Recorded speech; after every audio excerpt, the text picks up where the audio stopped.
সুধী দর্শক আসসালামু আলাইকুম, আমন্ত্রণ জানাচ্ছি চ্যানেল এস সংলাপ অনুষ্ঠানে। এবারের এসএসসি পরীক্ষার ফলাফলে চরম বিপর্যয় ঘটেছে।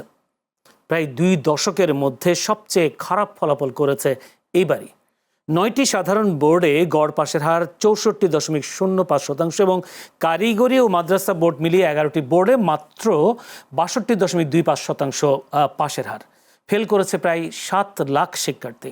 কমেছে জিপিএ 5 পাওয়া শিক্ষার্থীর হারও। 312টি শিক্ষা প্রতিষ্ঠানের শতভাগ শিক্ষার্থী ফেল করেছে। শুধু পাশের হারই কমেনি, বেড়েছে শতভাগ ফেল করা প্রতিষ্ঠানের সংখ্যাও। সেই ক্ষেত্রে বলা যায় এর ফলে উচ্চ মাধ্যমিক স্তরে প্রায় 13.5 লাখ আসন ফাঁকা থাকার অভূতপূর্ব সংকট তৈরি হতে যাচ্ছে বলে বিশেষজ্ঞরা বলছেন। শিক্ষা বোর্ডগুলো বলছে বা শিক্ষা বোর্ডের কর্মকর্তারা বলছেন, গণিত ইংরেজিতে ফেলের সংখ্যা বেশি হওয়ার কারণে অর্থাৎ সে কারণে এমন বিপর্যয় নেমে এসেছে। এখন প্রশ্ন হলো, সার্বিক এই ফলাফল বিপর্যয়ের দায় কি কেবল শিক্ষার্থীদের, নাকি আরও কারো দায় আছে? সেই আলোচনা করব আজকে। আলোচনা করবার জন্য আমরা আজকের বিষয় নির্ধারণ করেছি, তাই এসএসসির ফলাফল বিপর্যয় দায় কার, এই বিষয়টা নিয়ে আলোচনা করব এবং এ থেকে আসলে উত্তরণের উপায়টা কি, সেই বিষয়গুলো নিয়ে আমরা আলোচনা করব। আলোচনা করবার জন্য দুজন বিশেষজ্ঞ বলতে গেলে আমাদের সাথে উপস্থিত আছেন, আমাদের স্টুডিওতে আছেন। আমার ডানে আছেন ডক্টর মোহাম্মদ নূরে আলম সিদ্দিকী, সহযোগী অধ্যাপক, শিক্ষা ও গবেষণা ইনস্টিটিউট, ঢাকা বিশ্ববিদ্যালয়। ডক্টর মোহাম্মদ নূরে আলম সিদ্দিকী, আপনাকে অসংখ্য ধন্যবাদ আজকে অনুষ্ঠানে সময় দেওয়ার জন্য। আছেন জিএম রাকিবুল ইসলাম, চেয়ারম্যান ও সহকারী অধ্যাপক, শিক্ষা প্রশাসন বিভাগ, নোয়াখালী বিজ্ঞান ও প্রযুক্তি বিশ্ববিদ্যালয়। জিএম রাকিবুল ইসলাম, আপনাকেও অসংখ্য ধন্যবাদ সময় দেওয়ার জন্য আজকের অনুষ্ঠানে।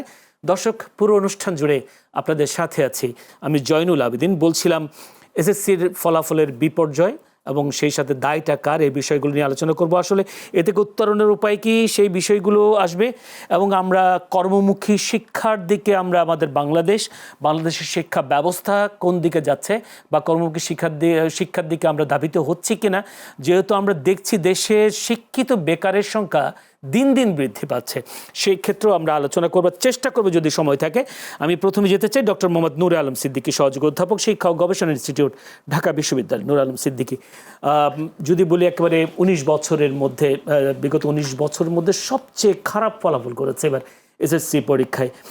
বলা হচ্ছে গণিত, ইংরেজি এবং যদি মাদ্রাসায় বলি আরবিতে, এই 3টি বিষয়ে ফলাফল অর্থাৎ রেজাল্ট খারাপ হওয়ার কারণে এই বিপর্যয় নেমে এসেছে। যদিও শিক্ষা বোর্ড বলছেন, আপনারা যেহেতু শিক্ষা গবেষণায় আছেন, দীর্ঘদিন ধরে শিক্ষকতা করছেন, গবেষণা করছেন, আপনাদের কি মনে হয় আসলে এই ফলাফল বিপর্যয়ের মূল কারণটা কোন জায়গায়? ধন্যবাদ চ্যানেলসকে প্রথমে আমন্ত্রণ জানানোর জন্য এবং দর্শক যারা দেখছেন তাদেরকে সবাইকে স্বাগত জানাচ্ছি। আসসালামু আলাইকুম। প্রথম কথা হলো যে ফলাফল বিপর্যয় শব্দটা ডেফিনেটলি এখন যে পরিস্থিতি চলছে সেটাতে বলাই যায়। আমার মনে হচ্ছে যে এই যে ফলাফল 62.5% যেটা গড় ফলাফল দেখা যাচ্ছে, এই বিষয়টা এমন দাঁড়াবে যে আপনি যখন এই সংখ্যাটা, এই পার্সেন্টেজটা বা শতকরা হারটা আরও কমে আসবে কিভাবে, যদি আপনার ব্যবহারিক পরীক্ষা যেটা থাকে আমাদের বিজ্ঞানে, সেই বিজ্ঞানের ব্যবহারিক পরীক্ষায় অনেক ক্ষেত্রে দেখা গেছে যে স্কুল কোনো ধরনের প্র্যাকটিক্যাল ব্যবহারিক পরীক্ষা না করিয়ে সরাসরি 25 নাম্বার সেখানে দিয়ে দেয়। এই 25 নাম্বার দিয়ে দেওয়ার কারণে যেই বাচ্চা বা যে শিক্ষার্থী হয়তো দেখা গেছে যে এটা আরও কম নাম্বার পাওয়ার কথা ছিল, সে কিন্তু ওখানে 25 পেয়ে একটা ভালো জায়গাতে চলে যাচ্ছে, বিশেষ করে বিজ্ঞান শাখার ক্ষেত্রে। এইটাকেও যদি আওতায় নিয়ে আসা যায়, মানে একটা মূল্যায়নের আওতায় নিয়ে আসা যায়, তাহলে এই সংখ্যাটা আরও কমবে। এখন আমরা বিপর্যয় কীভাবে বলবো? আমরা যদি বলি যে এবারের যেই ঘটনাটা ঘটেছে, আপনি জানেন যে এবারের বাংলাদেশে প্রথমবারের মতো ইতিহাসে প্রায় অভিন্ন প্রশ্নপত্রে পরীক্ষা হয়েছে। অভিন্ন প্রশ্নপত্রে পরীক্ষা হলে যেটা হয় যে যখন বোর্ডগুলো পরীক্ষা নেয় তখন তারা কি করে, যে শিক্ষাক্রম যে অংশটা আছে তারা কিছু সিলেক্টিভ অধ্যায় বাচ্চাদেরকে পড়িয়ে তারপরে পরীক্ষা নেয়। বিভিন্ন বোর্ড এই কাজটা করে। ম্যাক্সিমাম বোর্ডগুলো আপনার ওই যে তাদের মতো করে প্রশ্ন করে। এটা যেহেতু আপনার ওই যে অনেক ক্ষেত্রে এমপিও, বেতন পাওয়া, তারপরে টিউশন পাওয়া, মানে উপবৃত্তি পাওয়া, এগুলোর সাথে সংযুক্ত, সেক্ষেত্রে ফলাফল ভালো করার জন্য এই কাজগুলো তারা নানানভাবে করে। মানে বোর্ড ভিত্তিক যেটা পায় এইবার এটা অভিন্ন হয়ে গেছে। এই কারণে অভিন্ন হওয়ার কারণে যেহেতু প্রত্যেকে একই প্রশ্ন পরীক্ষা দিয়েছে, ওই সুযোগটা তাদের আর হয় নাই। দ্বিতীয় যেই ঘটনাটা ঘটছে এটা হলো একটা প্রশ্নপত্রের দিক থেকে, মানে অভিন্ন প্রশ্নপত্র পরীক্ষা। আর দ্বিতীয় আমি ঘটনা একটু ছোট্ট করে ইন্টারাপ্ট করি সেখানে, সেই জায়গায় আমাদের যে শিক্ষামন্ত্রী, তিনি দীর্ঘদিন শিক্ষামন্ত্রী, যে এর আগে সেশন শিক্ষামন্ত্রী ছিলেন, জি এই যে আপনি যে পয়েন্টটায় কথা বলছেন যে একটা বিভিন্ন বোর্ড তারা বিভিন্ন একটা শিক্ষাক্রমে একটা কতগুলো চ্যাপ্টারের উপরে বেস করে প্রশ্ন করে এবং সেক্ষেত্রে শিক্ষার্থীরা ভালো পাস করে, ফলাফল বাড়ে। কিন্তু আমাদের যে শিক্ষামন্ত্রী এবার, তিনি তো অভিজ্ঞতা সম্পন্ন, কিন্তু তিনি কি বুঝতে পারেননি বিষয়টি, অভিন্ন প্রশ্নপত্রে কেন গেলেন?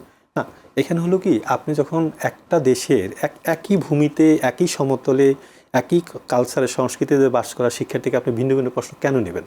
এটাও তো এক ধরনের খারাপ কাজ, মানে এই কাজটা ভালো কাজ না। কারণ আপনি যখন মূল্যায়ন করছেন সবাইকে একইভাবে মূল্যায়ন করেন, সমতল জনপদ যা কিছু আছে সবাই, কারণ আপনি তো ন্যাশনাল কারিকুলামটাকে ফলো করছেন। যদি অভিন্ন প্রশ্নপত্র তখন হওয়া উচিত যদি আপনার শিক্ষাক্রমটা ভিন্ন ভিন্ন হতো। মনে করেন যশোর বোর্ড তাদের কারিকুলাম শিক্ষাক্রম তারা বানিয়েছে, কুমিল্লা বোর্ড তাদের কারিকুলাম, তখন আপনি ভিন্ন ভিন্ন শিক্ষক, কিন্তু আপনি ফলো করছেন জাতীয় শিক্ষাক্রম ও পাঠ্যপুস্তক বোর্ড কর্তৃক প্রণীত যে শিক্ষাক্রম সেটাকে, তাহলে প্রশ্নপত্র কেন অভিন্ন হবে? সেক্ষেত্রে আপনি যেটা একটুখানি বলবার চেষ্টা করেছিলেন বোর্ড ভিত্তিক, কিন্তু সরকার ক্ষমতা গ্রহণের পর 5 মাসের মাথায় কি এই সিদ্ধান্তটা নেওয়াটা ঠিক হয়েছে কিনা? আপনার কি মনে হয়? এই সিদ্ধান্তগুলো কোনো না কোনো সময় নিতেই হবে। কারণ হলো সরকারের যে এটা হলো কি, সরকারের একটা মানে বহুত বোল্ডলি একটা পদক্ষেপ, মানে এটা খুব স্ট্রং একটা ডিসিশন যেটা সরকার নিয়েছে। কারণ হলো এই সিদ্ধান্ত নেওয়ার মতো শক্তি একমাত্র লেজিটিমেট গভর্নমেন্ট ছাড়া নিতে পারে না, এবং সরকারের যেহেতু প্রচণ্ড একটা জনসমর্থন আছে, সেই কারণে এই সিদ্ধান্ত নিয়ে ওনারা দেখছেন যে কী ঘটনা ঘটে। আমরা দেখেছি যে মোটামুটি স্মুথলি ওনারা কাজটা করেছেন, পরীক্ষাগুলো সম্পন্ন হয়েছে এবং রেজাল্ট পাবলিশ করা হয়েছে। সেক্ষেত্রে যেরকম কিছু হওয়ার কথা সেরকম কোনো কিছু হয় না। দেখেন, এটা পৃথিবীর প্রত্যেকটা বাবা মা জানে যে তার সন্তান কি করছে। এই পরীক্ষার সময় আমরা এটাও দেখেছি যে ইভেন অভিভাবকরা এটাও দেখেছে যে নকল করতে দেওয়া হচ্ছে না, সেই কারণে পরীক্ষা কেন্দ্র ভাঙচুর করছে। এটা কি আপনি মানে আমরা একটা সুন্দর একটা পদক্ষেপ নিয়ে, যেটা হচ্ছে পরীক্ষার হলগুলোতে সিসি ক্যামেরা। এক্স্যাক্টলি, এখন আসছি আমি প্রথম কথা বললাম যে অভিন্ন প্রশ্নপত্রের পরীক্ষা হওয়ার কারণে এই যে ফলটা একটু কমে আসছে, মানে এই যে পার্সেন্টেজ শতকরার হারটা একটু কমে আসছে। সেকেন্ড, দ্বিতীয় যে বিষয়টা সেটা হলো ওই যে আপনার পরীক্ষার হলে যে কড়াকড়ি বিষয়গুলো, অর্থাৎ পরীক্ষাটা পরীক্ষার মতো হয়েছে। আমরা যদি বেসিক্যালি এই জিনিসগুলো যদি এইভাবে চিন্তা করি, একটা পরীক্ষা যখন হবে এটা তো তার এক ধরনের টেস্ট, এটা তো এমন কিছু না যে এটা একদম ফেল করলে বা কিছু একটা করলে কোনো ক্ষতি হয়ে যাবে। কিন্তু এই পরীক্ষা দেওয়ার মধ্যে যে এক ধরনের নৈতিকতা লুকিয়ে আছে, এই জিনিসটাকে মানে এনশিওর করা, নিশ্চিত করা। যেমন ধরেন পরীক্ষা, এই শব্দটা শুনলে আমরা বলি দেখি আচ্ছা ঠিক আছে, আমি যা পারি তা লিখতে হবে, প্রশ্নে যেটা বলেছে সেটা আমাকে লিখতে হবে, আমি কোথাও কারো দেখবো না, আমাকে কেউ যদি নকল করতে বলে সেটা আমি করব না। এই যে নীতি নৈতিকতাগুলো আছে, এই জায়গাটাকেও একটা দেখার বিষয় আছে। আরেকটা জিনিস হলো কি, এই যে বাচ্চা যে শিক্ষার্থীগুলো যারা ফেল করেছেন বা পাশ করতে অকৃতকার্য হয়েছেন, দেখেন এরা ডেফিনেটলি আপনি নিশ্চিত থাকেন যে এই যে 62% এরা সত্যি যারা পড়ালেখা করেছে তারাই কিন্তু ভালো পাশ করে এবং তারা কেউই কিন্তু ফেল করে না। এই যে ফেল না করার পেছনে যে মূল কারণটা হলো, তাকে আসল কথা হচ্ছে আপনাকে তো পড়তে হবে। আপনি পড়াশোনা না করে যে কাজটা আপনি করেন নাই, সেই কাজটা কিভাবে আপনি ক্রেডিট নিতে যাচ্ছেন, আপনি না পড়ে কিভাবে পাশ করতে যাচ্ছেন। এই যে আমরা যে বলি যে শিক্ষিত বেকার যে বাড়ছে, আসলে যারা সত্যি এই যে আপনি এখন যদি আপনারা যেহেতু অনুসন্ধানী সাংবাদিকতা যদি আপনারা করে থাকেন, এই যে 62% শিক্ষার্থী পাশ করেছে, আপনাদের পরবর্তী কাজটা হবে যে এই 62% শিক্ষার্থীর মধ্যে কারা সবাই কলেজে ভর্তি হয়েছে কিনা সেটা দেখা।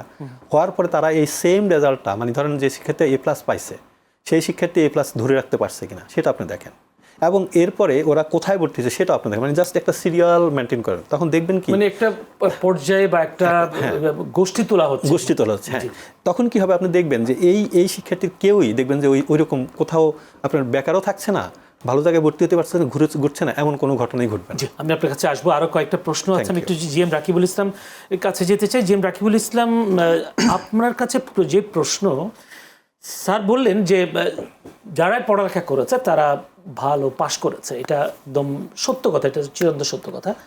কিন্তু আপনার এমন শিক্ষা প্রতিষ্ঠানও তো আছে যেখানে যদি বলি শিক্ষার্থীরা ভালো ফলাফল না করার পেছনে শিক্ষকদের দায় কতটা দেখেন? ধন্যবাদ চ্যানেল এসকে আমাকে এখানে আমন্ত্রণ জানানোর জন্য, এবং সামনে যারা দেখছেন সকলকে শুভেচ্ছা জানাচ্ছি। আপনার প্রশ্নে আসি, দায়ভার তো শুধুমাত্র শিক্ষকের উপরে, একমাত্র শিক্ষককে দায়ী করলে চলবে না। আমি শিক্ষককে দায়ী করি না, তো শিক্ষার্থীকে আগে করেছি। হ্যাঁ, এরপর শিক্ষকের দায় কতটুকু সেটা। শিক্ষকের দায় আমি বলবো যে অবশ্যই দায় আছে, কিন্তু তার সাথে সাথে আমাদের অনেকগুলো কম্পোনেন্ট জড়িত। পাসিং রেট যদি আমরা বিবেচনায় নিই তাহলে এটা গল্পের অর্ধেক বলে আর কি। বাকি অর্ধেক দেখার জন্য আমাদের যেটা দরকার সেটা হচ্ছে এইটা একটা সিগন্যাল হিসেবে কাজ করছে, অ্যালার্ম হিসেবে কাজ করছে। আমাদের ফার্দার একটু ডিপ ডাইভ করতে হবে আর কি, আমাদের আরও ভেতরে ঢুকতে হবে। ঢুকে আমাদের দেখার বিষয় হচ্ছে যে মূল্যায়ন ব্যবস্থার পরিবর্তনের কারণে স্যার যেটা বলছিলেন, নূর আলম স্যার বলছিলেন যে মূল্যায়ন পদ্ধতি যখন যথাযথ হচ্ছে তখন হয়তো আমাদের এই পাসিং রেটটা কমে যাচ্ছে, যেটা হয়তো রিয়েল সিনারিওটা আমাদের সামনে নিয়ে আসছে, কিন্তু সেটা আমাদের অনেক সময় পছন্দ হচ্ছে না। কারণ আমরা সবসময় বলি যে 10 বছর একটা শিক্ষার্থী শিক্ষা প্রতিষ্ঠানে কাটানোর পরে কারিকুলামে যে কম্পিটেন্সি নির্ধারণ করা হয়েছিল, শিক্ষাক্রমে যে যোগ্যতা নির্ধারণ করা হয়েছিল, সেই যোগ্যতা 10 বছর স্কুলে কাটানোর পরেও একজন শিক্ষার্থী যখন অর্জন করতে পারছে না, তখন এর পিছনে গল্পগুলো নানা রকম হতে পারে তার আর্থসামাজিক অবস্থা। যেমন বিবিএস এবং ইউনিসেফ গত বছরে একটা স্টাডি করেছিল, তারা বলছে প্রাইমারিতে স্কুলে যাওয়া শিক্ষার্থীর সংখ্যা হচ্ছে, পার্সেন্টেজটা হচ্ছে গড়ে বছরে 80%-এর মতো তাদের অ্যাটেন্ডেন্স রেট বা উপস্থিতির হার। এটা 6, 7, 8-এ গিয়ে কমে গিয়ে হয় 60%-এর কাছাকাছি। আর 9-10-এ গিয়ে এটা 50%-এ নেমে আসে। অর্থাৎ আপনি যদি বলেন যে একটা প্রতিষ্ঠান যদি গড়ে বছরে ধরা যাক যে 200 দিন খোলা থাকে, তার মধ্যে 100 দিন স্টুডেন্ট একজন যায় আর বাকি 100 দিন যায় না, ফলে তার কিন্তু একটা লার্নিং লস হয়, শিখন ঘাটতি হয়। এখন শিক্ষক তো প্রতিদিনই যেতে হয় তাকে, কারণ কেউ না কেউ তো স্টুডেন্ট আসেই। শিক্ষক কিন্তু তার দায়িত্ব পালন করলেও গার্জিয়ানের অবহেলার কারণে হতে পারে, অথবা গার্জিয়ানের আর্থিক অবস্থার কারণেও হয়তো তাকে অর্থনৈতিক কোনো কার্যক্রমে শিক্ষার্থীকে যুক্ত করতে হয়, যার ফলে সে হয়তো শিক্ষা প্রতিষ্ঠানে যেতে পারে না, ফলে তার কিন্তু লার্নিংটা ব্যাহত হয়। এটা একটা পয়েন্ট বললাম। এছাড়া আপনি দেখেন প্রায় 55% হাই স্কুলের ক্ষেত্রে শিক্ষক মানে প্রধান শিক্ষকের পদ কিন্তু শূন্য, যেটা প্রাইমারিতে 50%-এর মতো। প্রতি 2টা প্রতিষ্ঠানের মধ্যে একটা প্রতিষ্ঠানে ভারপ্রাপ্ত প্রধান শিক্ষকদের কার্যক্রম পরিচালনা করা হচ্ছে। এটা শুধু প্রধান শিক্ষকের কথা বললাম, কারণ এই কথাটা খুব জরুরি। প্রধান শিক্ষকের আলাপটা জরুরি এই জন্য, আমরা একটা প্রবাদে বলি যে যেমন হেড টিচার তেমন স্কুল, কারণ তার লিডারশিপের উপরেই কিন্তু ওইখানকার যে লার্নিং এনভায়রনমেন্ট সেটা নির্ভর করে। শিখন শেখানো উপকরণের কথা স্যার বলেছেন, আমরা ব্যবহারিক হচ্ছে হাতে কলমে শেখার যে প্রক্রিয়াটা, এটা খুবই ফাইনেস্ট একটা ইনক্লুশন। মানে আমি বলবো যে কারিকুলামের একটা খুব চমৎকার একটা দিক, যে আমি physics, chemistry, biology, agriculture, computer শিক্ষা, এই সকল বিষয় বা আইসিটি এডুকেশন, এখন সেই বিষয়গুলো হাতে কলমে আমরা ল্যাবে নিয়ে গিয়ে স্টুডেন্টদের কাছে শেখাবো। সায়েন্টিফিক প্রসেসের মধ্য দিয়ে তারা এক্সপিরিয়েন্স করবে যে বিষয়গুলো কিভাবে ফাংশন করে। কিন্তু আপনি দেখবেন যে যদি আর্থসামাজিক প্রেক্ষাপটের ভিত্তিতে, আপনি যেমন দেখবেন যে প্রত্যেকটা বোর্ডে কিন্তু পাশের হার সমান না, তাদের আর্থসামাজিক অবস্থানও সমান না। আবার 312টা যে স্কুলের কথা বললেন যেখানে একজন শিক্ষার্থীও পাশ করেনি, সেখানকার কি পরিবেশ আছে, তাদের কি সংকটগুলো, সেগুলো আমাদেরকে দেখতে হবে। সুতরাং আমরা ঢালাওভাবে ন্যাশনাল যে আমরা পাবলিক এক্সামের কথা বলি, সেটা আমাদের কিছু গল্প বলে, আমাদেরকে কিছু বিষয়ে সতর্ক করে, কিন্তু যদি আমরা বিষয়টাকে প্রকৃত অর্থে বুঝতে চাই তাহলে আমাদের দেখতে হবে আসলে শিখন শেখানো কার্যক্রম ক্লাস হচ্ছে কোন পদ্ধতিতে হচ্ছে।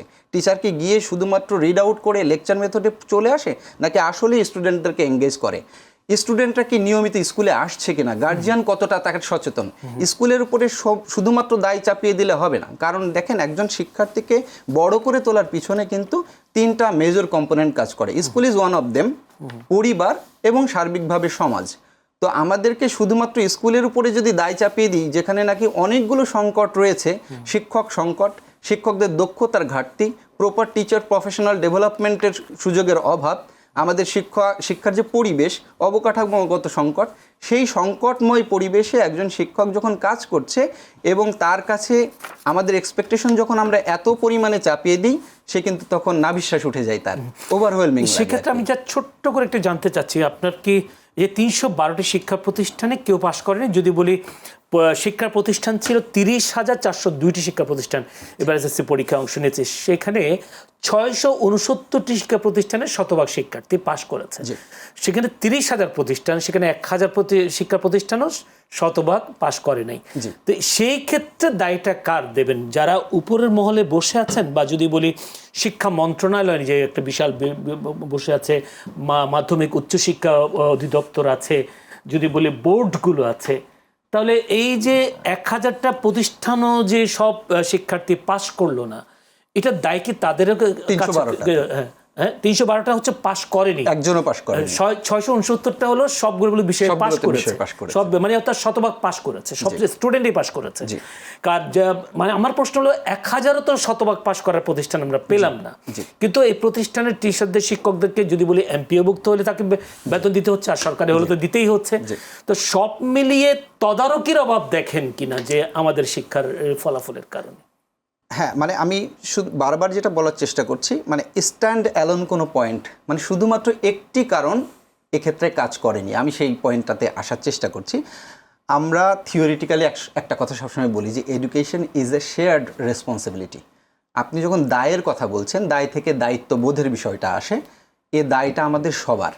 যেমন আপনি বলেন ওই স্কুলের যে ম্যানেজিং কমিটি আছে, স্কুল ম্যানেজমেন্ট কমিটি, তাদেরও তো একটা দায়, অবশ্যই, কারণ তাদের কাছেও তো সোসাইটির একটা এক্সপেকটেশন আছে।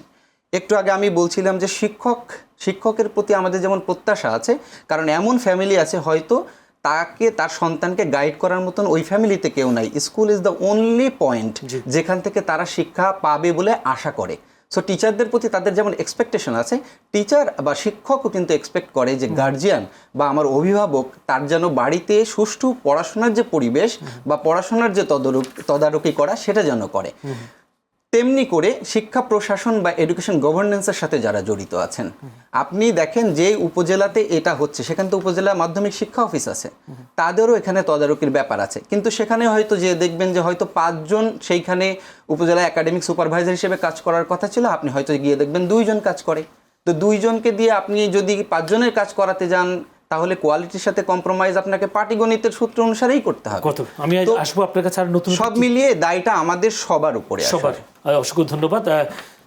ডক্টর নুরুল আলম সিদ্দিকী, আপনার কি মনে হয় কিনা যে যদি আমরা অনেকগুলো আমাদের সংকট রয়েছে, যদি বলি সংকট, যদি বলি শিক্ষক সংকট বা শিক্ষার পরিবেশ সংকট, অবকাঠামো সংকট, কিন্তু আমরা যেই এবারে যে পাশের হার কমার পেছনে যেটা বলা হচ্ছে যে গণিত এবং ইংরেজি, আমরা বিভিন্ন জায়গায় খবর নিয়েছি বাংলার শিক্ষক ইংরেজি পড়াচ্ছেন বা বাংলার শিক্ষক গণিত পড়াতে হচ্ছে শিক্ষক সংকটের কারণে।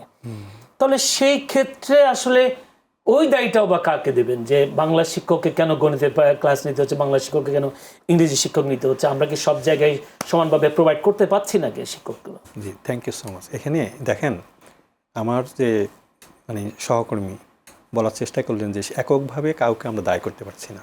এই যে আপনি নিজেই আপনার আপনার কথার মধ্যে কিন্তু উত্তরটা রয়ে গেছে যে বাংলা শিক্ষক ইংরেজি পড়াচ্ছে, ইংরেজি শিক্ষক যে গণিত পড়াচ্ছে। বিষয়গুলো হলো এরকম যে আপনি কখনোই, যেহেতু এটা মানে ক্লাস 10ম শ্রেণী, 9ম 10ম শ্রেণীতে এই পরীক্ষাটা, তাই না, রেজাল্টটা, বিষয়টা হলো এরকম যে আমি যত ভালোই ফিজিক্স জানি কিনা, আমি কিন্তু কেমিস্ট্রি পড়াতে পারবো না।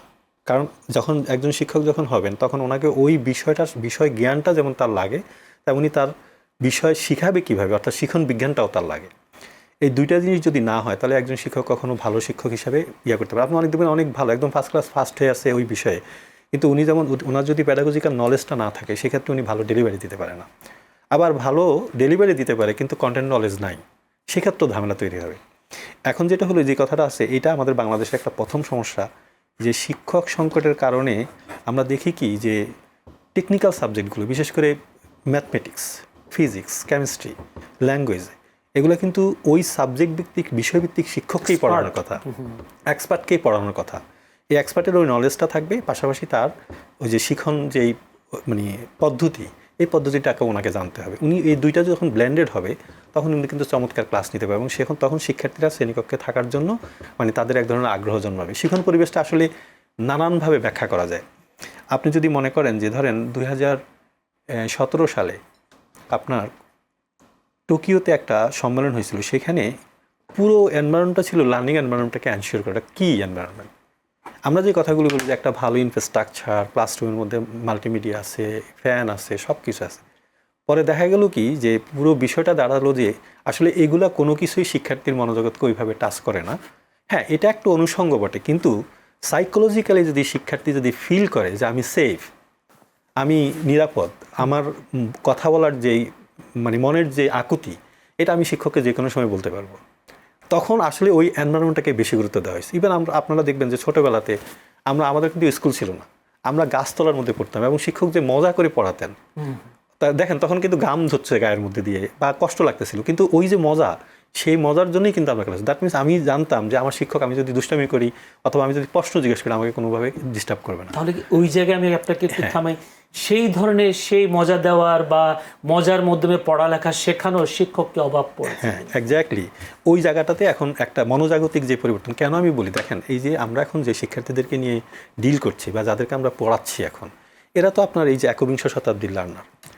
এখানে গবেষণায় দেখা যাচ্ছে যে এরা বলে কি, এদের চাওয়াটা কি, এদের চাওয়া হলো যে তুমি আমাকে সম্পৃক্ত করো, তুমি আমাকে অংশগ্রহণ করতে দাও, তুমি আমাকে চ্যালেঞ্জ করো, আমি চ্যালেঞ্জ দিতে রাজি আছি।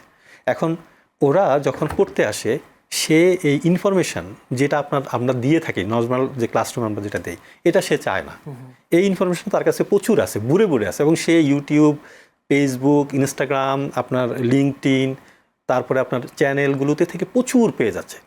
তাহলে আপনার সে কেন ওইখানে থাকবে? ওইখানে যে যদি আপনি সেম জিনিস বলেন তার কাছে এটা ভালো লাগবে না। আপনি যদি এটাকে প্রজেক্ট ভিত্তিক বা প্রকল্প ভিত্তিক এডুকেশন করেন, প্রবলেম সলভিং এডুকেশনে যান, ইনকোয়ারি অ্যাপ্রোচে যান, তাহলে দেখবেন যে সে চ্যালেঞ্জ ফিল করবে এবং সে নিজেকে সম্পৃক্ত করবে এখানের মধ্যে, তখন সে ক্লাসরুমে থাকতে পছন্দ করবে। আপনি সেম কন্টেন্ট দিয়েই একই জিনিস, হয়তো আপনি প্যাডাগজিটা জানেন বলে আপনি এটাকে এইভাবে উপস্থান করছেন, আর আপনি না জানলে আপনি শুধু ওর কাছে ইনফরমেশন শেয়ার করুন। ইনফরমেশন কেউ আর নিতে চায় না, লিমিটলেস ইনফরমেশন ইজ এভরিহোয়ার। আপনাকে যে কাজটা করতে হবে এই ইনফরমেশনটা কীভাবে সে ইউটিলাইজ করবে সেটা আপনি দেন তাকে প্রশ্ন। আপনার কাছে এ তথ্য আছে কিনা যে আমরা যে বিএড এর বা তার যে শিক্ষক প্রশিক্ষণ, যারা বিএড এবং এমএড যে প্রশিক্ষণগুলো দেওয়া থাকে সেখানে তো শিক্ষকদের দক্ষ করে তুলবার চেষ্টা করা হয় এবং সেখানকার রেজাল্টও আসে, একটা সার্টিফিকেট নেই। তবে আমিও যতটুকু জেনেছি সেই শিক্ষকরা, আমিও নিজেও একটা শিক্ষক ছিলাম এক সময়, ট্রেনিং করার পরে বিএড টিচাররাই বলতেন যে teachers method is the best method. অর্থাৎ আপনি যতই আপনি আগে প্রশিক্ষণ দেওয়া হোক, কিন্তু আপনি টিচার আপনি ক্লাসে কীভাবে পারফর্ম করছেন সেটা ডিপেন্ড করবে অনলি ফর ইউ। তো সেক্ষেত্রে দক্ষ শিক্ষক তৈরি করবার ক্ষেত্রে বেশ করে আপনি যেটা বলছিলেন যে যদি আমরা যদি একটু ভিন্ন পদ্ধতিতে যদি বলি, একেবারে ডিসপ্লেতে দেখিয়ে বা বিভিন্ন ধরনের প্রজেক্ট তৈরি করে শেখাতে পারে, তাহলে শিক্ষার্থীদের আগ্রহ বাড়ে। আপনি বিএড এমএড যে কোচিংগুলো কোর্সগুলো করা হয় সেখান থেকে দক্ষ শিক্ষক কেমন আসছে বলে দেখেন এইখানে অনেক ধরনের চ্যালেঞ্জ আছে। এই কথাগুলো অনেক রকমভাবে বলা যায়। একটা কথা যদি এভাবে বলি, প্রথম কথা হলো যে এই বিএড এমএড দিচ্ছে কারা, অথবা এই বিএড এমএড নিয়ে ওই শিক্ষকরা আসলে কি করছেন, এটা কি ওনার একাডেমিক কাজে লাগাচ্ছেন নাকি ওনার একটা পদোন্নতি অথবা একটা স্থায়ীকরণ অথবা একটা ইনক্রিমেন্টের জন্য লাগাচ্ছেন, সেই জায়গাটা হলো দেখার বিষয়। প্রশ্নটা হলো বাংলাদেশের মধ্যে অসংখ্য আপনার এরকম মানে জাস্ট যদি বলি মাশরুমিং এই মানে অনেক বিএড কলেজ আছে যারা সার্টিফিকেট সিম্পলি বিক্রি করে। আপনি নিশ্চিত থাকেন যদি আমাদের গভর্নমেন্ট যে সকল শিক্ষক প্রশিক্ষণ কলেজগুলো আছে বা যেটাকে আমরা টিচার্স ট্রেনিং কলেজ বলছি, এবং আমাদের যে সকল ইনস্টিটিউটগুলো আছে, যেমন ধরেন ঢাকা বিশ্ববিদ্যালয় আইআর, আমাদের যে আইআরগুলো আছে, এখান থেকে যারা বিএড করে অথবা এমএড করে এবং গভর্নমেন্ট টিচার্স ট্রেনিং কলেজ থেকে যারা এই সার্টিফিকেটগুলো নেয়, আপনি নিশ্চিত থাকেন যে এদের পড়ানোর ধরন, স্টাইল এবং অন্য যারা প্রাইভেট কলেজগুলো থেকে, প্রাইভেট টিচার্স ট্রেনিং কলেজগুলো থেকে চাকরি, এদের সম্পূর্ণ ফার ডিফারেন্স। এখানে অসুবিধাটা কি হয়? অসুবিধা হলে এই কলেজগুলো যে তৈরি হচ্ছে বা এখানে যে শিক্ষকরা যে সার্টিফিকেট নিয়ে যাচ্ছে, এইখানে এক ধরনের বড় ধরনের মনিটরিং দরকার আছে। ওরা ওই যে ন্যাশনাল কারিকুলামটা ফলো করার চেষ্টা করে, নিজের মতো করে কারিকুলাম বানায়, কিন্তু সেটা হলো কি শিক্ষার্থীরা পার্ট টাইম শিক্ষকতা মানে পড়তে আসে এখানে, কীরকম যে সারাদিন করে রাতের বেলায় যায় একটু পড়বে, অথবা না গেল, অথবা পরীক্ষার সময় শুধু যে পরীক্ষা দিয়ে পাশ করে চলে আসে। সেক্ষেত্রে ওই যে আপনি যেটা বললেন যে সত্যিকার অর্থে সে তো আসলে প্যাডাগজিক্যাল যে নলেজটা, শিক্ষা ক্লাসরুমটাকে আনন্দময় করে তোলা, সেইভাবে দক্ষ হয়ে উঠছে। হ্যাঁ, সেভাবে দক্ষ ফলাফলটা গিয়ে শিক্ষার্থীর উপরে বড়। জি এম রাকিবুল ইসলাম, যে প্রশ্নটা করতে চাই সেটা হচ্ছে এবার 2024 সালে নবম শ্রেণীতে নতুন কারিকুলাম, এবং সেটা যদি বলা হয় বিজ্ঞান, মানবিক, ব্যবসায়, এগুলো কোনো ছিল না, বিভাগ ছিল না। আর দ্বিতীয় যে প্রশ্ন সেটা হচ্ছে এবার নকল বন্ধ করবার জন্য হলগুলোতে সিসি ক্যামেরা। এই দুইটা কারণ কি রেজাল্ট বিপর্যয়ের কারণ হতে পারে কিনা? আরেকটা বিষয় হচ্ছে যে আমরা 24-এর পরবর্তী যে স্টুডেন্টদের, শিক্ষার্থীদের যে আন্দোলন, এবারও দেখলাম এইচএসসি শিক্ষার্থীরা তাদের পরীক্ষা নিয়ে মাঠে নেমেছে, রাস্তায় নেমেছে।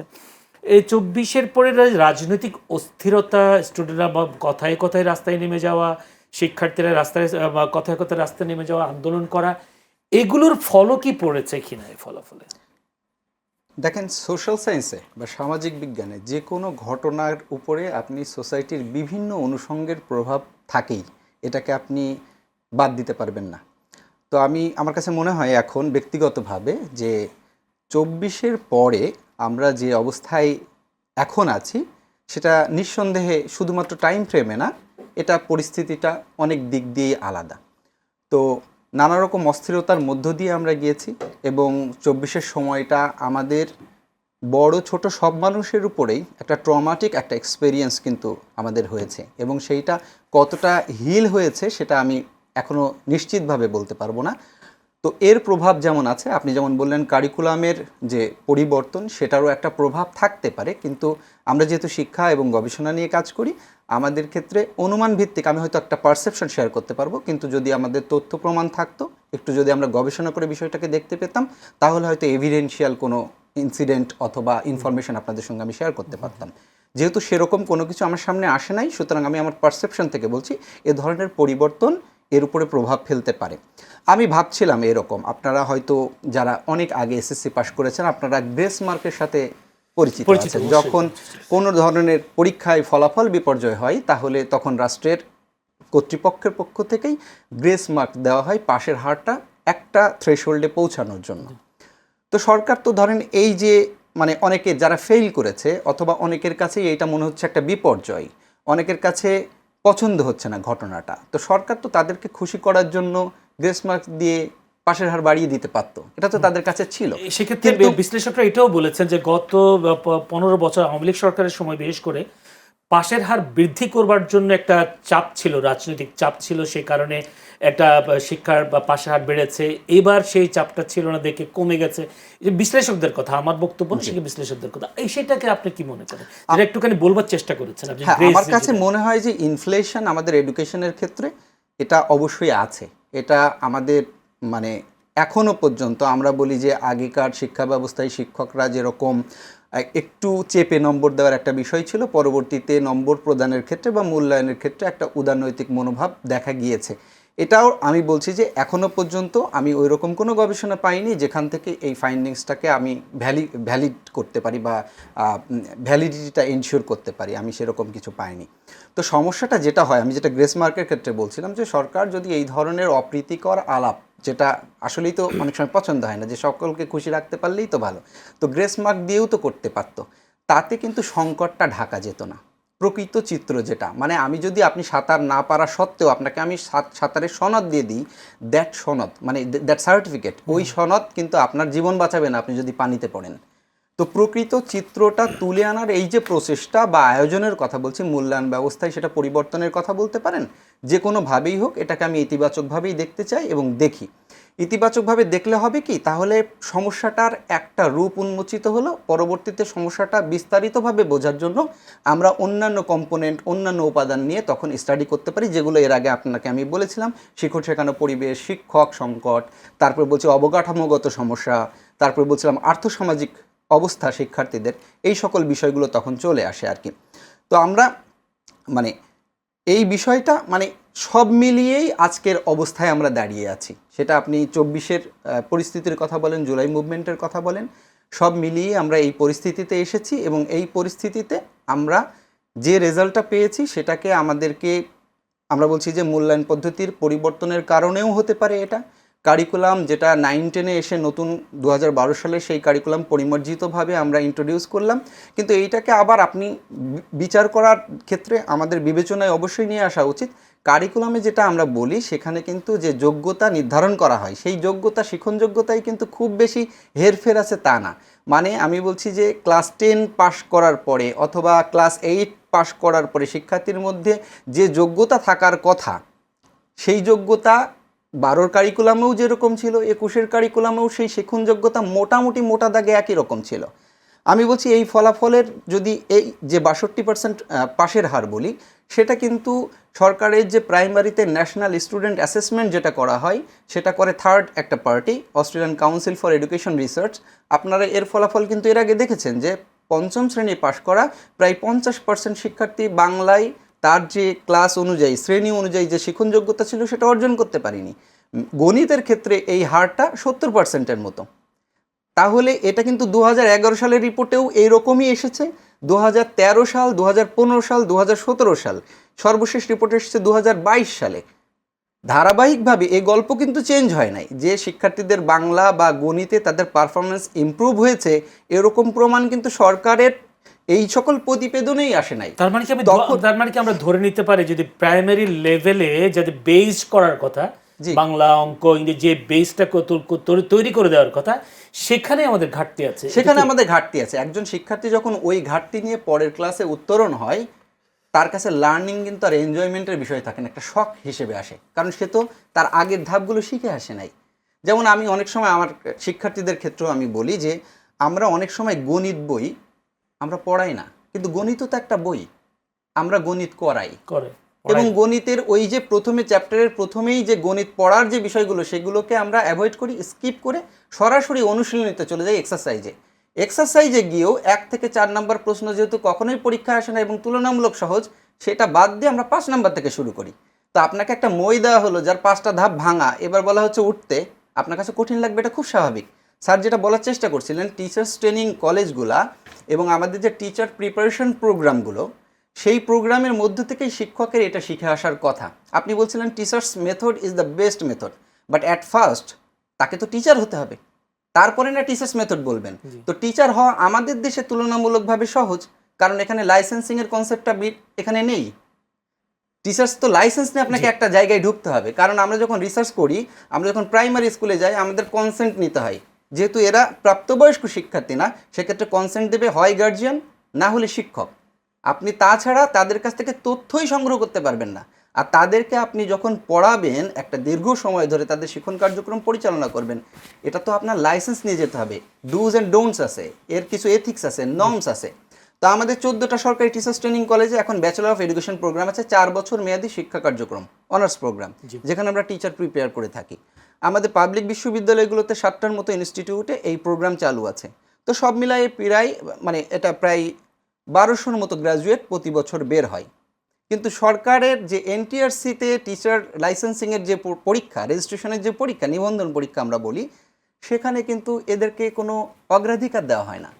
সরকারের টাকাই পড়ছে, সরকারের খরচেই সরকার বানাচ্ছে শিক্ষক, কিন্তু মজার ব্যাপার হচ্ছে যখন সরকার টিচার রিক্রুটমেন্ট করতে যাচ্ছে, এই যাদেরকে প্রস্তুত করা হলো তাদের কিন্তু অগ্রাধিকার দেওয়া হচ্ছে না। তারা অন্যান্য সাবজেক্টের মতোই, তাদেরকে কিছু সময় তারা পরীক্ষা দিতে পারে, কিছু সময় পারে না। কারণ আপনি জানেন মাধ্যমিক বিদ্যালয়ে শিক্ষক নিয়োগের ক্ষেত্রে বলা হয় সংশ্লিষ্ট বিষয়ে স্নাতক ডিগ্রি থাকতে হবে। কিন্তু তাহলে আমাদের কারিকুলাম হয়তো সংস্কার করতে হতে পারে। আমরা যে ডিগ্রি প্রোগ্রামগুলো চালু করছি, অনার্স প্রোগ্রাম যেগুলো রান করছি টিচার্স ট্রেনিং কলেজ সহ অন্যান্য পাবলিক বিশ্ববিদ্যালয়, সরকারি খরচে আমরা টিচার রেডি করছি, বাট সরকারিভাবে তাদেরকে রিক্রুট করছি না। এটা একটা বড় একটা গ্যাপ। তাহলে আপনি টিচার যেহেতু রেডি করেছেন, তাদেরকে রিক্রুট তো করতে হবে, আপনার কাজ করার সুযোগ তো দিতে হবে, কারণ আপনি যে কোনো ওই জায়গায় ঘাটতি রয়ে গেছে। এবং আমি আরেকটা কথা যোগ করে, আমি সরকারি টিচার্স ট্রেনিং কলেজে কয়েক বছর চাকরি করেছিলাম, আমি বিসিএস এডুকেশন ক্যাডারে ছিলাম তখন। আপনার টিচার প্রিপারেশনের যে ইনস্টিটিউশনগুলো, এগুলো তো মডেল হওয়া উচিত, এগুলো তো আদর্শ প্রতিষ্ঠান হওয়া উচিত। তার মানে আপনি যদি বলেন যে একটা আদর্শ ক্লাস কেমন হওয়া উচিত, সেটা দেখতে গেলে আমাদের যাইতে হবে টিচার্স ট্রেনিং কলেজে। কিন্তু আপনি যে দেখবেন যে এই প্রতিষ্ঠানগুলো নানা ধরনের সংকটের মধ্যে আছে, সেটা টিচার্স সংকট থেকে শুরু করে অবকাঠামোগত নানা সংকট এর মধ্যে রয়েছে। তো আমরা মনে করি যে, আমি যদি একটু সামআপের দিকে যাই, তাহলে আমরা যদি উপসংহার টানার চেষ্টা করি, একটা চিত্র আমাদের সবার সামনে উন্মোচিত হচ্ছে যে আমাদের শিক্ষা ব্যবস্থা নিয়ে আমাদের সিরিয়াসলি ভাবার সময় এসেছে। এই কথাটাই আমাদের চিন্তা করার সময় এসেছে, ভাবার সময় এসেছে। ডক্টর অধ্যাপক নুরুল আলম সিদ্দিকী, আমার প্রশ্ন হলো, আপনিও নিজে জানেন যে নির্বাচনী একটা পরীক্ষা হয়, এসএসসি পরীক্ষার ফাইনালের পরীক্ষা, অনেক সময় টেস্ট বলে, আর ওই অন্যান্য স্কুলগুলো আরও। এই যে টেস্ট পরীক্ষা যেটা হয়, সেই টেস্ট পরীক্ষার ফলাফল তো বোর্ডে যায়, সম্ভবত আমি যতটুকু জানি এই রিপোর্টটা যায়, মানে যারা একদম পাশ করেনি তাদের রিপোর্টটা যদি বোর্ডে যায়, কিংবা যেই স্কুলে এই টেস্ট পরীক্ষায় শিক্ষার্থীরা খারাপ করলো, সেই ক্ষেত্রে সেই প্রতিষ্ঠানের সংশ্লিষ্ট শিক্ষক বা সেই শিক্ষা প্রতিষ্ঠানের সংশ্লিষ্ট বোর্ড কোনো পদক্ষেপ নিলেই তো হয়তো শিক্ষার পাশের হার একটু বাড়তো, কি মনে করেন আপনি? Thank you.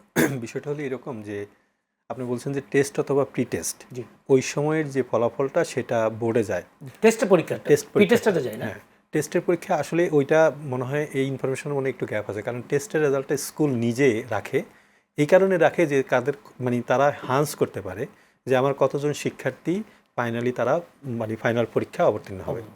এখানে সুবিধাটা কি হয়? সুবিধাটা হয় কি যে ধরেন যদি অনেক বেশি শিক্ষার্থী ফেল করে বা কোন কোন বিষয় খারাপ করছে, তখন ওই সংশ্লিষ্ট বিদ্যালয় যে কাজটা করে, ওনারা ওই শিক্ষার্থীদের নিয়ে আলাদা করে বসে বা আলাদা কোচিং করায় অথবা আলাদা এক্সট্রা এফোর্ট দিয়ে ওদেরকে প্রস্তুত করে নেয়।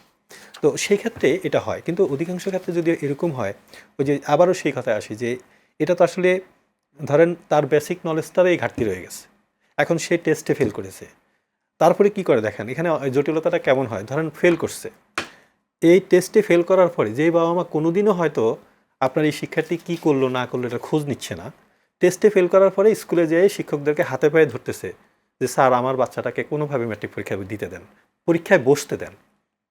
ওইখানে এই কাজটা করতে যেয়ে তখন কি করে, ওই যে অভিভাবকদের চাপে পড়ে, সমাজের প্রেশারে পড়ে, অথবা কিছু অবৈধ কাজকর্মের মাধ্য দিয়ে এদেরকে আপনার পরীক্ষা দিতে দেয়।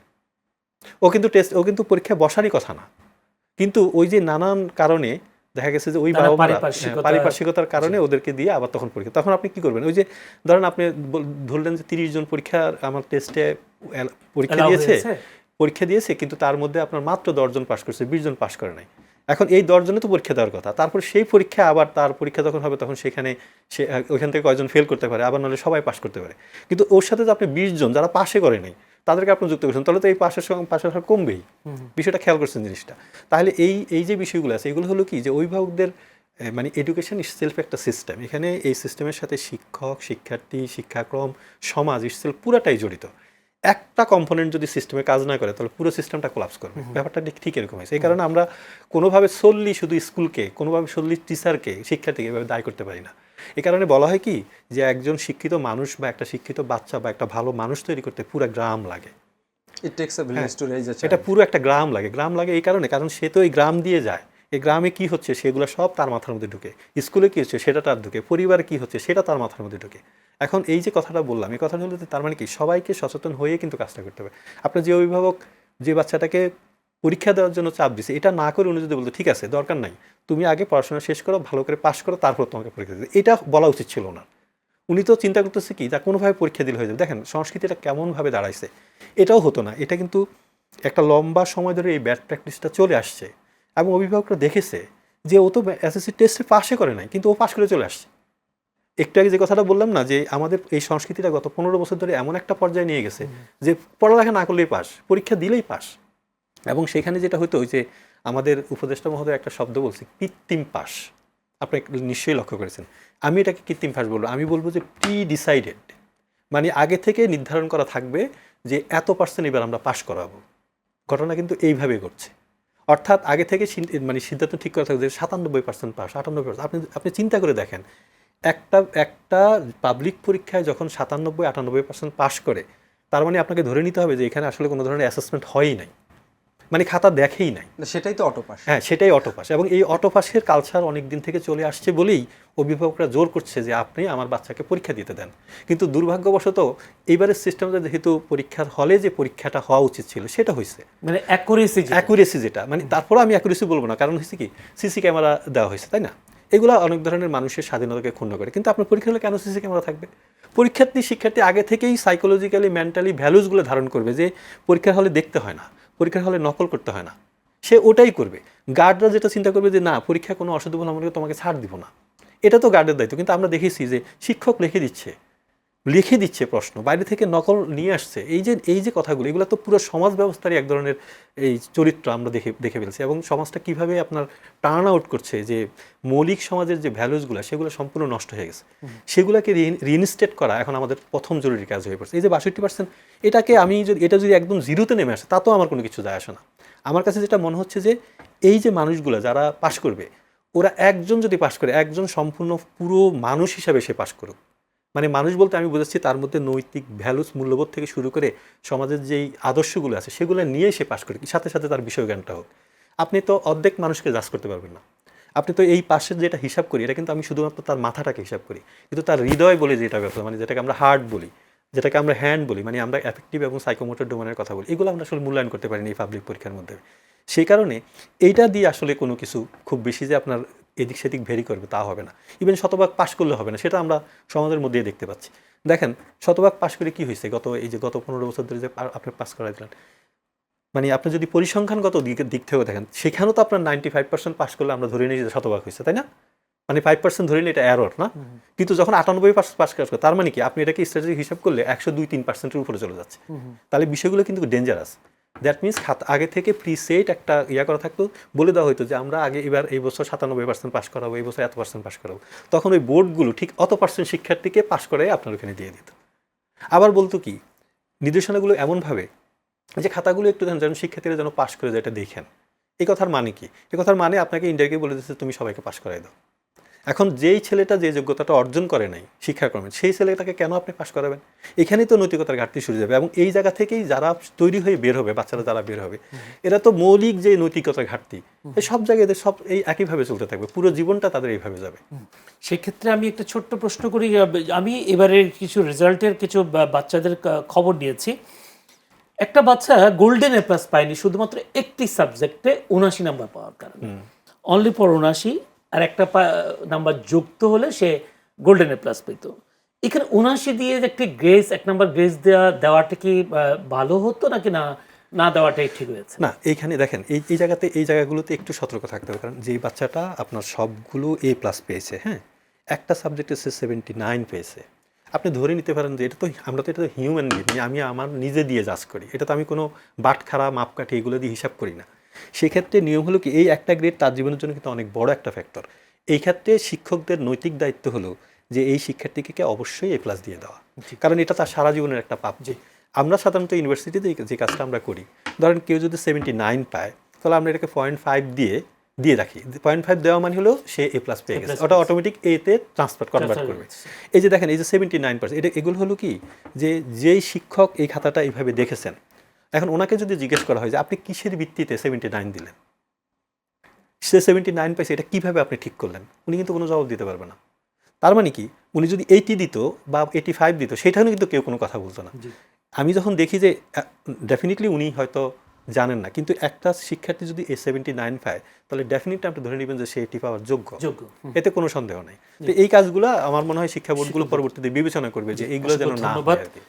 ডক্টর নুরুল আলম সিদ্দিকী, আমি একটু যেতে চাই জিএম রাকিবুল ইসলামকে। জিএম রাকিবুল ইসলাম, প্রতিবারে এই ঘটনাগুলো ঘটে, বিশেষ করে যদি বলি আত্মহত্যার ঘটনা, এবারও ঘটেছে এমন কিছু ঘটনা। এই যে শিক্ষার্থীরা আত্মহত্যা করে, তারা কি জীবনটাকে এত ছোট মনে করে কিনা? আমি যদি বলি একেবারে শিক্ষার্থীদের জন্য আপনার এই বক্তব্যটা হবে, যেহেতু আপনি একজন শিক্ষক, আপনি শিক্ষার্থীদের জন্য আপনি কি বলবেন যে আসলে তার জীবনটাকে সে এত ছোট করে ফেলে কেন? এসএসসি রেজাল্টে একটু রেজাল্ট খারাপ হয়েছে দেখে সে আত্মহত্যার পথ বেছে নিচ্ছে। এবারে অনেকগুলো ছেলে মেয়ে আত্মহত্যা করেছে। আপনি কি বলবেন এখানে দায়টা কি কাদের দেবেন? অভিভাবকও তো সেই ঘরে ছিল, অভিভাবকদের সেক্ষেত্রে কি ভূমিকা থাকা দরকার? একটা ছেলের পাশে কীভাবে তাকে সহযোগিতা করা দরকার, শিক্ষার্থী কি কাজ করা দরকার, যদি একটু ছোট্ট করে আবার শিক্ষার্থীদের উদ্দেশ্যে যদি বলতেন কেন আত্মহত্যার পথ বেছে নেয়?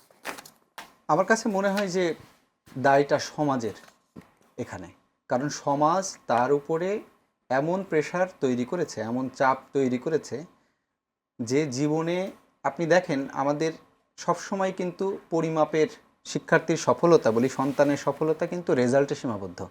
আপনার সন্তান খুব ভালো গল্প বলতে পারে, এটাকে যোগ্যতা হিসেবে ধরা হয় না।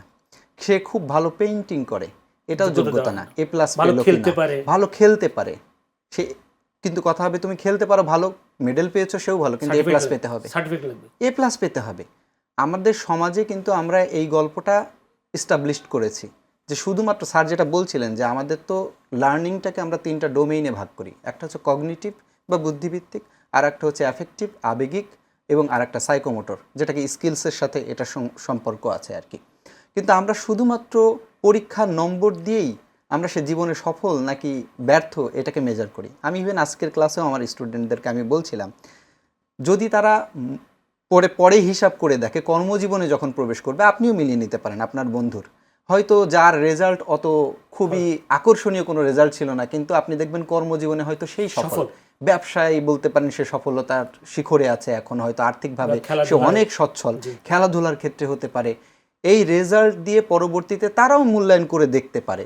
এটা মিলবে না বেশিরভাগ ক্ষেত্রেই, যে শুধুমাত্র রেজাল্ট ভালো করলেই যে আমি জীবনে সফল হয়ে যাব, জীবনে সুখী হব, এটা আমরা বলতে পারি না, কারণ এর কোনো প্রমাণ আমরা এখন পর্যন্ত পাইনি।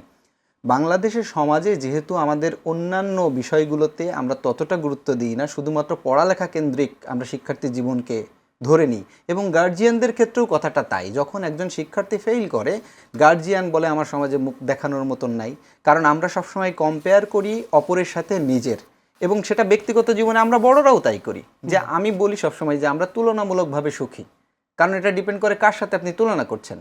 এবং আপনি দেখবেন যখন আপনি কেউ সুখী মানুষ আপনার দৃষ্টিতে বা আমার দৃষ্টিতে তার সাথে তুলনা করি, তখন আমাদের লাইফ পার্টনার বা আমাদের বন্ধু তারা হয়তো বলে যে তুমি শুধু ওর দিকে তাকালে হবে, এর দিকে তাকিয়ে দেখো ওর তুলনায় তুমি কি সুখে, কত সুখে আছো। সো আমরা তুলনা করে আমাদের সুখটা যাচাই করি। তো স্টুডেন্টদের জন্য বা শিক্ষার্থীদের জন্য যদি বলতে হয়, এটা জাস্ট একটা সংখ্যা। স্যার বলেছিলেন যে এটা যদি শূন্যতেও নেমে আসে, সমস্যা কি? সমস্যা হচ্ছে আপনি যে একটা কারিকুলামের মধ্য দিয়ে, কারিকুলাম তো আমরা বলি শিক্ষা ব্যবস্থার একটা রূপরেখা, সেটাতে আপনি নির্দিষ্ট করেছিলেন এই বয়সের শিক্ষার্থীরা এই ক্লাসে পড়ে এই জিনিসগুলো শিখবে। সে শিখতে পারে নাই, এর ব্যর্থতাটা আমরা বলেছি এটা সবার, কারণ তাকে শেখাতে পারেনি। একজন স্টুডেন্টকে ধরেন, আমাদের সময় বেত্রাঘাত ছিল, তা আমি সবসময় বলি একজন 2 আর 2 4 সে বলতে পারছে না, বুঝাতে পারছে না, তাকে যদি আপনি সারা দিন পেটান, ও কি পেরে যাবে? না, পেরে যাবে না। ও তো 2টা সংকটের মধ্যে পড়ে যাবে। এক হচ্ছে মায়ের ভয়, 2 হচ্ছে সে পারে না। বরঞ্চ তাকে আমাদের দেখানোর দরকার ছিল যে সে কিভাবে এটা পারত। তো আমি বলছি শিক্ষা ব্যবস্থায় আমরা নির্ধারণ করেছি কারিকুলাম দিয়ে কি কি শিখন যোগ্যতা শিক্ষার্থী অর্জন করবে। পরীক্ষাটাও হবে ওই শিখন যোগ্যতার আলোকে, যে সে কি এগুলো পারে নাকি পারে না, পারলে কত ভালোভাবে পারে সেটার একটা স্ট্যান্ডার্ড। স্যার যেমন বলছিলেন যে পরীক্ষার খাতা মূল্যায়ন করার সময় শিক্ষক যে 79 দিয়েছেন, মূল্যায়নের ক্ষেত্রে মূল্যায়ন কিসের ভিত্তিতে হবে? রুব্রিক্সের ভিত্তিতে হবে। যদি অর্ধেক পারে কতটুকু নম্বর পাবে, যদি পুরো পারে কতটুকু নম্বর পাবে, যদি বানান ভুল থাকে কত নম্বর কাটা যাবে, তার একটা মূল্যায়ন রুব্রিক্স থাকবে সেই অনুযায়ী, যাতে করে হিউম্যান এরর অ্যাভয়েড করা যায়, যে আপনার মূল্যায়ন এবং আমার মূল্যায়নে যেন খুব বেশি ফারাক না হয়, কাছাকাছি থাকে। এই বিষয়গুলো তো শিক্ষার্থীদের উদ্দেশ্যে আমি বলবো, জীবন অনেক বড়, অনেক বড়।